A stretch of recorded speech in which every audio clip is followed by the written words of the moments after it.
नमस्कार सभी को। RPSC school lecture special education के लिए एक बहुत ही शानदार छोटा सा टॉपिक, सुगम्य भारत अभियान। ये आप सभी को देखना होगा क्योंकि इसमें से एक अच्छा क्वेश्चन बन सकता है। सुगम्य भारत अभियान जो है वो 3 दिसंबर 2015 को माननीय प्रधानमंत्री महोदय के द्वारा इसको लॉन्च किया गया। 3 दिसंबर 2015 को जब इसे लॉन्च किया गया तो ये मंशा थी कि इस प्रकार के हमारे पूरे भारत में जो भी दिव्यांगजन, जो भी भाई बहन है, उनके लिए सुगम्यता, एक्सेसिबिलिटी जो है वो आसान की जाए। हमारे जो सरकारी भवन है वहाँ तक उनकी पहुँच सुनिश्चित की जाए। तो इस प्रकार से उनको बहुत सारे जो एक्सेस करने के तरीके हैं वो दिए जाएं। इसके लिए एक सुगम्य भारत अभियान, और भी इसमें अनेकों प्रकार की चीज़ें इसमें शामिल होगी। आइए आज का हमारा बहुत ही एक महत्वपूर्ण टॉपिक, सुगम्य भारत अभियान। ये सुगम्य भारत अभियान 3 दिसंबर 2015 को लॉन्च किया गया। आप लिख लें सामने, 3 दिसंबर 2015 को शुरू हुआ। दिव्यांग व्यक्तियों के अधिकारिता विभाग, वही हमारा DPEW ने दिव्यांग व्यक्तियों के लिए सार्वभौमिक पहुंच करने के लिए एक राष्ट्रव्यापी अभियान है। ये पूरे राष्ट्र का अभियान है। ये हमारे जो भी दिव्यांग विकलांग भाई बहन है उनके लिए है, सार्वभौमिक है, पूरे भारत के लिए है। अभियान के रूप में एक्सेसिबल इंडिया कैंपेन ये भी बन सकता है। एक्सेसिबल इंडिया कैंपेन भी इसको कहा जाता है, सुगम्य भारत अभियान भी इसको कहा जाता है। 3 दिसंबर 2015 को शुरू किया गया। यहाँ पे डेट नहीं है, कोई बात नहीं, पोर्टल से ही लिया हुआ है। इसके निम्नलिखित 3 महत्वपूर्ण घटक है। अब यहाँ पे देखना, आपके क्वेश्चन आ सकता है, सुगम्य भारत अभियान के बारे में निम्न जो कथन दिए गए हैं कौन सा सही नहीं है। इस अभियान की शुरुआत 3 दिसंबर 2015 को की गई। इसके अंदर 5 महत्वपूर्ण घटक है। गलत हो गया क्योंकि इसने लिखा है इसमें 3 महत्वपूर्ण घटक है। भाग ए, निर्मित पर्यावरण पहुंच, यानी यहां पर पहुंच के लिए पहली बात कही गई है। एक सुलभ भौतिक वातावरण सभी को लाभ देता है, यानी जो फिजिकल इंफ्रास्ट्रक्चर है इससे सभी को लाभ मिलेगा, ना कि दिव्यांग व्यक्तियों को। स्कूलों, चिकित्सा सुविधाओं और कार्यस्थलों सहित इंडोर और बाहरी सुविधाओं के लिए बाधाओं को खत्म करने के लिए उपाय किए जाने चाहिए। यानी हमारे जो भी स्कूल है, चिकित्सा सुविधा है या जहां पे भी कार्यस्थल है, वहां पे हमारे इंडोर यानी उस भवन के अंदर और बाहरी सुविधाओं की विभिन्न प्रकार की जो बाधा है और इन बाधाओं को खत्म करने के उपाय किए जाने चाहिए। इनसे केवल इमारतें ही नहीं बल्कि फुटपाथ, कटान पर अंकुश और पैदल चलने वालों के आवागमन को अवरुद्ध करने वाली बाधाएं शामिल होगी। अनेकों प्रकार की ऐसी बाधाएं होती है। आप कई बार जाते हैं, शहर में घूम रहे होते हैं, फुटपाथ पे चल रहे होते हैं, फुटपाथ पैदल वालों के लिए होता है। थोड़ी देर बाद पता चलता है वहां पे कट आ गया बड़ा, अब आप नहीं चल सकते, वापस रोड पे आओ। थोड़ी देर बाद वहां पे कोई थड़ी लगी हुई आ गई, अब वापस नीचे उतरो, फिर आओ। थोड़ी देर बाद वहां पे कोई बैरियर आ गया।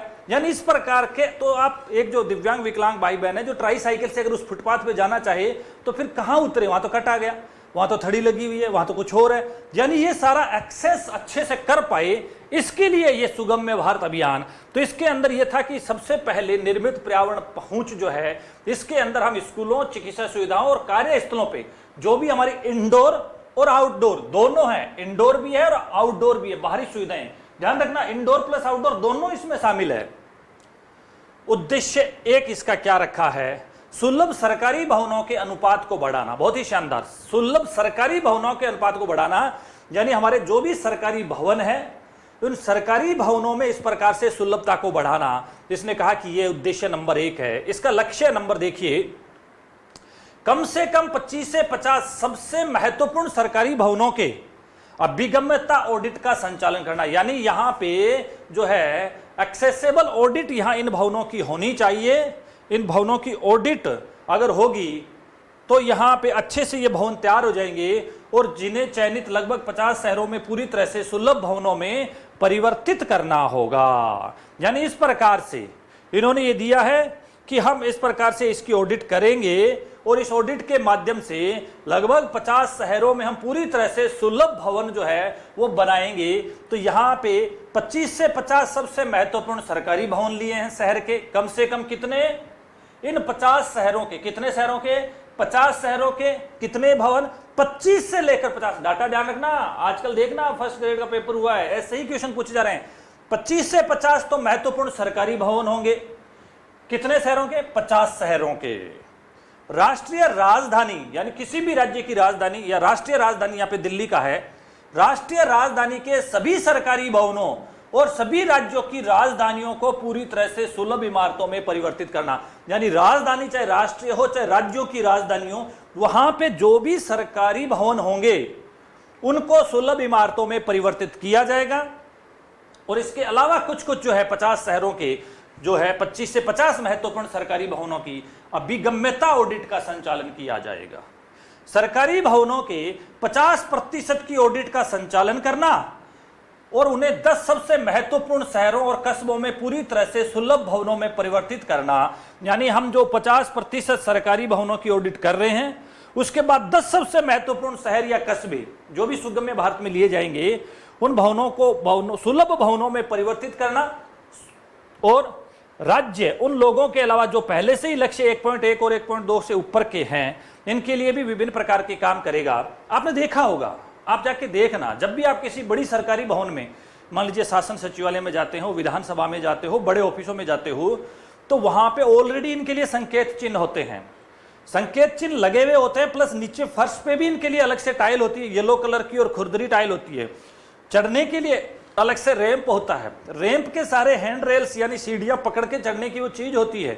यानी और फिर जब ये मान लीजिए पहली और दूसरी मंजिल पे चले जाते हैं तो वहां पे भी इस प्रकार के निशान बने हुए होते हैं। उन निशान को देखते, मान लीजिए कोई बिल्कुल अंधा व्यक्ति है, उसको जाना है तो कैसे जाएगा? तो इस प्रकार से जाएगा। या कई बार वो जो स्टिक लेके होते हैं वो बिल्कुल सटीक सही कमरे में सही तरीके से चले जाते हैं। तो इस प्रकार की सरकारी इमारतों को एक्सेसिबल बनाना सुगम्य भारत अभियान, इसके अंदर ये लक्ष्य रखा गया है। ये शहर है, ये इतने महत्वपूर्ण भवन है, 50% सरकारी भवनों की ऑडिट करनी है। Number part B, transportation system accessibility. अब पहले तो इन्होंने कहा है कि हम सरकारी भवनों के अनुपात को बढ़ाएंगे। सबसे पहले हम जो हमारा जो है निर्मित पर्यावरण की पहुंच में हम बिल्डिंग्स पे ध्यान देंगे, फिर हम बात करेंगे ट्रांसपोर्टेशन सिस्टम एक्सेसिबिलिटी पे।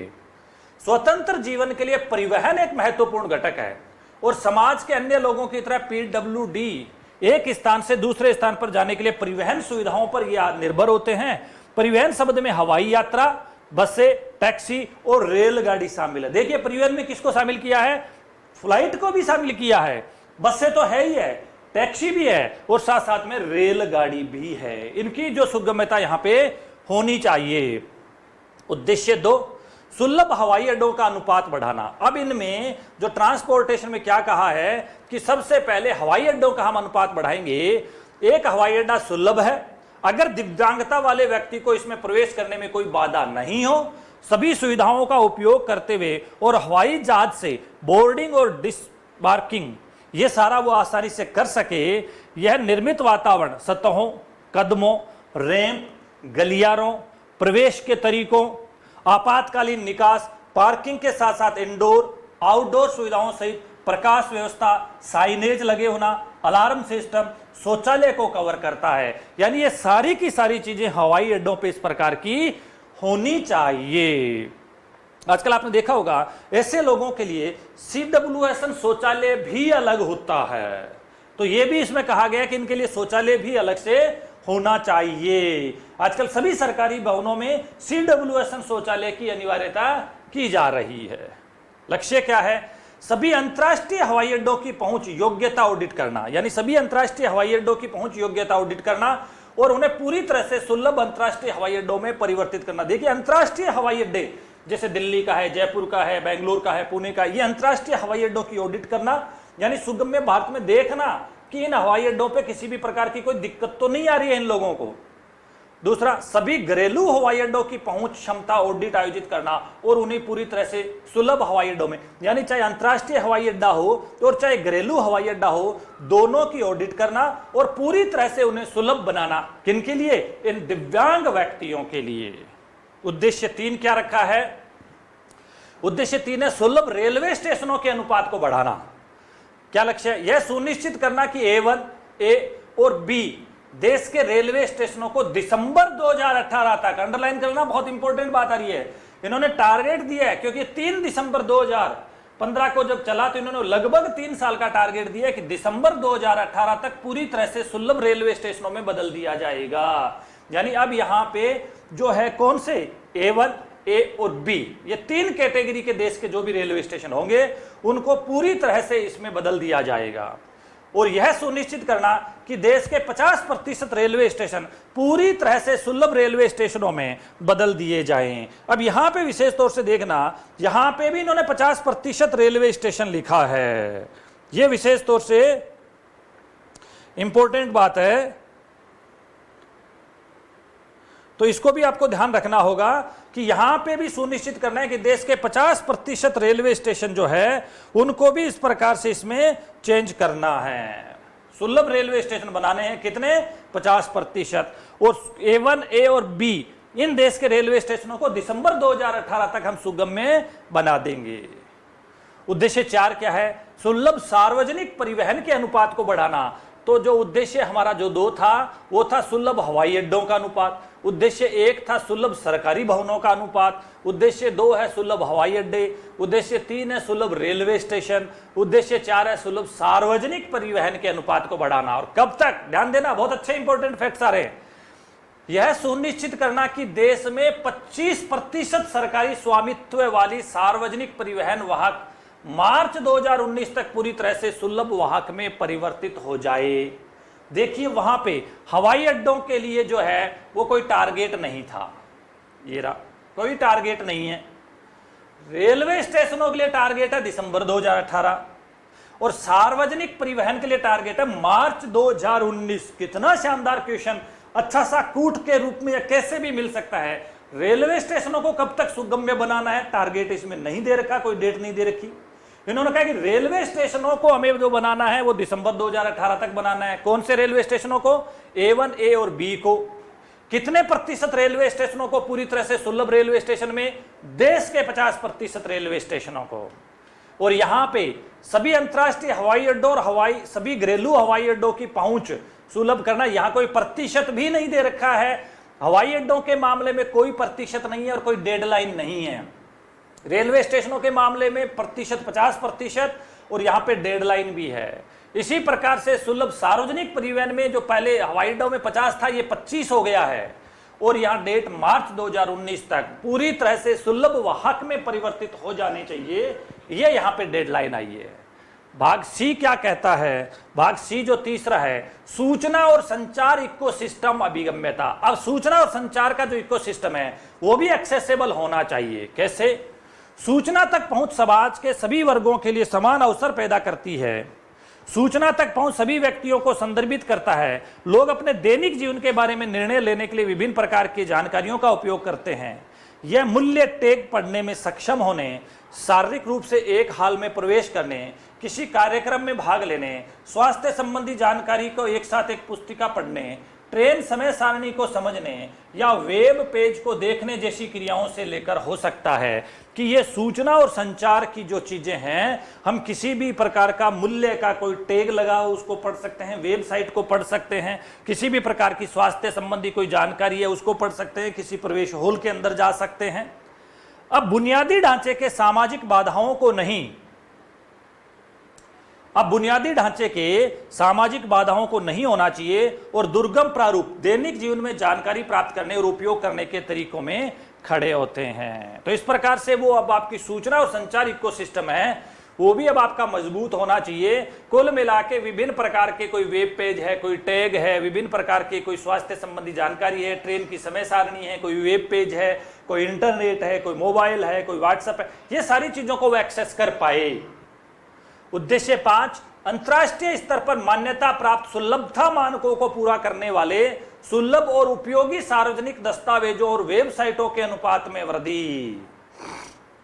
यह लक्ष्य एक निर्दिष्ट वर्ष के रूप में प्रकाशित सार्वजनिक दस्तावेजों के रूपांतरण और सभी मौजूदा वेबसाइट को मानकीकरण ISO मानदंडों के अनुसार प्रासंगिक अंतरराष्ट्रीय संगठन को पूरा करना का सुनिश्चित करेगा। जो ISO या IEEC 40500/2012 है, सूचना प्रौद्योगिकी W3C वेब कंटेंट एक्सेसिबिलिटी दिशा निर्देश में पाए जाते हैं। यानी ये एक इस प्रकार का ISO मानक है 40500 2012 ये सूचना प्रौद्योगिकी आईटी का कोई इस प्रकार का आईएसओ मानक है, और इस आईएसओ मानक के अनुसार वेब कंटेंट की एक्सेसिबिलिटी के जो दिशा निर्देश है उसमें ये लोग भी एक्सेस कर पाए। सार्वजनिक दस्तावेज राष्ट्रीय सरकार द्वारा जारी किए गए सभी दस्तावेजों के साथ साथ सभी उप दस्तावेजों का उल्लेख करते हैं। उनमें सभी प्रकाशन जैसे कानून, नियम, रिपोर्ट, प्रपत्र और सूचना ब्रोशर आदि शामिल है। यानी कुल मिला के अंतर्राष्ट्रीय स्तर के मान्यता प्राप्त सुलभता मानक है ये भारत के नहीं है, ये अंतर्राष्ट्रीय स्तर पर आईएसओ ने भी इस प्रकार के सुलभ और उपयोगी सार्वजनिक दस्तावेज और वेबसाइट के अनुपात में वृद्धि करने की बात कही है। और आईएसओ इंटरनेशनल जो स्टैंडर्ड ऑर्गेनाइजेशन है उसने कहा है कि 40500 2012 का एक आईटी का आईएसओ मानक है, उसके अनुसार जितने भी प्रकार के हमारे जो प्रकाशन है, वेब पेज है, इन प्रकार सभी प्रकार में एक्सेसिबिलिटी सभी की होनी चाहिए, तो वहां इन लोगों की भी होनी चाहिए। सभी सरकारी केंद्र और राज्य सरकार दोनों वेबसाइटों के 50% तक पहुंच योग्यता का संचालन करना और उन्हें पूरी तरह से सुलभ वेबसाइटों में परिवर्तित करना लक्ष्य। देखिए यहां पे अब आ गया, ये तो था ऊपर इंटरनेशनल मानक। अब इन्होंने कहा कि भारत में सभी सरकारी यानी चाहे केंद्र और राज्य की जो वेबसाइट है वहां पे 50% तक पहुंच योग्यता का संचालन, यहां पे भी 50% वेबसाइट आसानी से ये देख सके, ऐसा होना चाहिए। और यह सुनिश्चित करना कि केंद्र सरकार और राज्य सरकारों द्वारा जारी किए गए सभी सार्वजनिक दस्तावेजों में से कम 50% तक इनकी पहुंच है वो होनी चाहिए। यानी चाहे केंद्र सरकार हो चाहे राज्य सरकार की जो भी वेबसाइट है, कम से कम 50% वेबसाइटों पर इन सब की पहुंच होनी चाहिए। ऐसे ही चाहे केंद्र हो चाहे राज्य सरकार के हो, जो भी सार्वजनिक दस्तावेज आते हैं, परिपत्र आते हैं, सर्कुलर आते हैं, एक्ट आते हैं, नियम आते हैं, नीति आती है, 50% तक इनकी पहुंच होनी चाहिए। ये इसके अंदर जो है सार्वजनिक दस्तावेज और वेबसाइट के मामले में यहां लिखा है। तो भारत के मामले में 50% दस्तावेज और 50% वेबसाइट पर पहुंच होनी चाहिए। ध्यान रखना, ये सारे के सारे जो सरकारी साइट से लिए हुए डाटा बहुत अच्छे हैं यहां पे। और संकेत भाषा दुभाषियों के पूल को बढ़ाना, प्रशिक्षण और 200 अतिरिक्त सांकेतिक भाषा दुभाषियों को विकसित करना। कितने? 200 अतिरिक्त सांकेतिक भाषा के जो दुभाषे होते हैं इनको और बढ़ाना होगा, ये टारगेट यहां पे दिया हुआ है। सार्वजनिक टेलीविजन समाचार कार्यक्रमों की दैनिक कैप्शनिंग और साइन लैंग्वेज व्याख्या का अनुपात बढ़ाना। सार्वजनिक टेलीविजन समाचार कार्यक्रमों का अनुपात जो दैनिक कैप्शनिंग और साइन लैंग्वेज व्याख्या के मानकों पर सहमत है। सार्वजनिक टेलीविजन उन कार्यक्रमों को संदर्भित करता है जो सरकार द्वारा उत्पादित, वित्तपोषित या अनुदानित है। यानी सरकार के द्वारा ही कोई आया हुआ है, सरकार ने कोई पैसा दिया या सरकार ने कोई अनुदान दिया है। इस प्रकार के जो भी सार्वजनिक टेलीविजन के कार्यक्रम हैं उनकी दैनिक कैप्शनिंग होनी चाहिए, साइन लैंग्वेज की व्याख्या के कुछ न कुछ मानक होने चाहिए। जब मैं एनईपी पढ़ाऊंगा तो वहां बताऊंगा। इंडियन साइन लैंग्वेज को इसके लिए जो है प्राधिकृत किया हुआ है। इसका लक्ष्य क्या है? राष्ट्रीय मीडिया प्राधिकारियों के परामर्श से कैप्शनिंग और सांकेतिक भाषा की व्याख्या पर राष्ट्रीय मानकों को विकसित करना और अपनाना। यानी इस प्रकार से यह कैप्शनिंग का काम इनके द्वारा किया जाएगा। तो राष्ट्रीय मीडिया प्राधिकारियों के द्वारा ये जो कैप्शनिंग के काम होंगे ये इस प्रकार से काम किए जाएंगे और सांकेतिक भाषा के भी इस प्रकार से काम किए जाएंगे। यह सुनिश्चित करना कि सरकारी चैनलों द्वारा प्रसारित सभी सार्वजनिक टेलीविजन कार्यक्रमों का 25% इन मानकों को पूरा करता है। कितने प्रतिशत? 25%। पहुंच सभी के लिए समान पहुंच देने के बारे में है। यहां पे पहुंच का मतलब है कि सभी को समान पहुंच होनी चाहिए। समुदाय में पानी जाने वाली सुविधाओं और सेवाओं तक पहुंचने में सक्षम हुए बिना दिव्यांग व्यक्तियों को कभी भी पूरी तरह से शामिल नहीं किया जा सकता। सुगम्य भारत अभियान सुलभ पुलिस स्टेशनों, सुलभ अस्पतालों, सुलभ पर्यटन और सुलभ डिजिटल इंडिया आदि की तलाश के लिए सभी केंद्र सरकार के विभागों, मंत्रालयों और राज्य सरकारों के सहयोग की मांग करता है। कि हमारा हर जगह जो जो है सुगम्य भारत अभियान है, इसके तहत हमारे समस्त प्रकार के जो कार्यालय जहां पे विशेष तौर से दिव्यांग विकलांग को जाना पड़ता है, उसमें हमारा सुलभ पुलिस स्टेशन होना चाहिए, सुलभ अस्पताल होना चाहिए, सुलभ पर्यटन होना चाहिए और सुलभ डिजिटल इंडिया के माध्यम से इनकी सुलभता सुनिश्चित करनी चाहिए। सार्वजनिक और निजी संगठनों को देखिए, यहां पे गवर्नमेंट तो काम करेगी करेगी, प्राइवेट संगठनों को भी प्रोत्साहित किया जाएगा कि वो सुलभ बुनियादी ढांचे के निर्माण के लिए अपने CSR फंड का उपयोग करे। यानी विभिन्न प्रकार के, आज अनेकों प्रकार के, जैसे टाटा है, विप्रो है, अजीम प्रेमजी फाउंडेशन है, यूनिसेफ है, अनेकों प्रकार के बड़े बड़े जो फाउंडेशन है, NGO है, ट्रस्ट है, इनका भी CSR खर्चा होता है। ये भी CSR में अपना खर्च करते हैं, शिक्षा में, स्वास्थ्य में। तो यहाँ सुगम्य भारत अभियान में भी गवर्नमेंट तो सारा काम करेगी करेगी, इन NGO जो नॉन गवर्नमेंटल ऑर्गेनाइजेशन है, जो गैर सरकारी संगठन है, इनसे भी मांग की गई है कि आप भी यदि अपना CSR का पैसा कहीं भी खर्च करते हैं, जैसे आपने देखा होगा कई जगह इन्होंने मकान बना दिए, कई जगह भवन बना दिए, कई जगह जो है वाटर कूलर दे दिया, अनेकों प्रकार के काम करते हैं, प्रशिक्षण का काम करते हैं, विभिन्न प्रकार का। सुगम्य भारत अभियान कहता है कि आप बुनियादी ढांचे में इस प्रकार से काम कर सकते हैं। वे अपनी रुचि की परियोजनाओं का अपना सकते हैं। अस्पताल को सुलभ बनाना या स्कूलों में सुलभ शौचालय बनाना भी इनके द्वारा किया जा सकता है। एक बार जब कोई संगठन इस पोर्टल से कुछ संख्या में परियोजनाओं को अपनाने का फैसला करते हैं तो वे संगठनात्मक सितारे बनाने के हकदार है। ऑर्गेनाइजेशनल स्टार्स इनको घोषित किया जाएगा। बहुत ही शानदार वर्ड काम में लिया है। इस प्रकार के अनेकों प्रकार के जो NGO है, अनेकों प्रकार के जो ट्रस्ट है, अनेकों प्रकार की कंपनियां हैं, यदि वो विभिन्न प्रकार के सुलभ शौचालय स्कूलों में या अस्पतालों में बनाते हैं तो उनको स्टार्स कहा जाएगा। ऑर्गेनाइजेशनल स्टार्स इनको संज्ञा दी गई है। और एक्सेसिबल इंडिया पोर्टल के होम पेज पर संगठन का नाम और लोगो दिखाई देगा। यानी इस प्रकार के कोई भी अगर NGO काम करता है तो उसको हमारे सुगम्य भारत अभियान का जो पोर्टल है उस पे भी उसका नाम और लोगो दिखाई देगा। इन संगठनों को सामाजिक न्याय और अधिकारिता मंत्रालय दिव्यांग लोगों के अधिकारिता विभाग के वार्षिक पुरस्कार समारोह में पुरस्कार और मान्यता प्राप्त भी किया जाएगा। इसका मतलब ये अनेकों प्रकार से सरकारी सुविधाएं तो बढ़ाई ही जा रही है, गैर सरकारी संगठनों के माध्यम से भी इनको प्रोत्साहित करना है। गैर सरकारी संगठनों को आगे आना है। गैर सरकारी संगठन हमारे विशेष तौर से अस्पताल और स्कूलों के लिए काम करेंगे और भी कुछ भी काम कर सकते हैं। अगर ये बहुत अच्छा काम करते हैं तो इनको संगठनात्मक सितारे, ध्यान रखना इन्वर्टेड कॉमा लिखना, संगठनात्मक सितारे की संज्ञा इनको दी जाएगी। साथ ही साथ ये अगर अच्छा काम कर रहे हैं तो हमारे सुगम्य भारत अभियान का जो होम पेज होगा पोर्टल का, उस पर इनका नाम और लोगो दिखाई देगा। और साथ ही साथ हमारे विभाग द्वारा जो वार्षिक पुरस्कार दिया जा रहा है उसमें इनको पुरस्कृत किया जाएगा और इनको मान्यता दी जाएगी। तो ये था हमारा सुगम्य भारत अभियान। अब मैं इसको एक साथ आपको बताना चाहूंगा कि ये सुगम्य भारत अभियान ये जो 3 दिसंबर 2015 को शुरू हुआ, इस सुगम्य भारत अभियान जो 3 दिसंबर 2015 को शुरू हुआ, ये एक राष्ट्रव्यापी अभियान है, एक्सेसिबल इंडिया कैंपेन है। इसके 3 घटक है। दिव्यांग व्यक्तियों की सार्वभौमिक पहुंच के लिए ये है।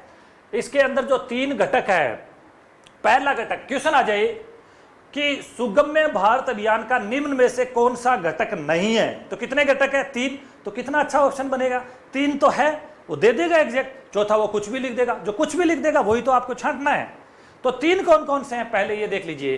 पहला है निर्मित पर्यावरण पहुंच, बहुत ही शानदार। दूसरा है ट्रांसपोर्टेशन सिस्टम एक्सेसिबिलिटी। और तीसरा जो है वो ये रहा, सूचना और संचार इकोसिस्टम। तो सूचना और संचार इकोसिस्टम अभिगम्यता है, ट्रांसपोर्टेशन है और पर्यावरण पहुंच है। ये 3 तो है, इसके अलावा कोई घटक यहां पे नहीं है। इन जो 3 जो घटक है, इन 3 घटकों के 7 जो उद्देश्य है, कितने उद्देश्य है? घटक तो है 3 और उद्देश्य है 7। पहला जो घटक है निर्मित पर्यावरण पहुंच, उसका एक उद्देश्य है सुलभ सरकारी भवनों के अनुपात को बढ़ाना।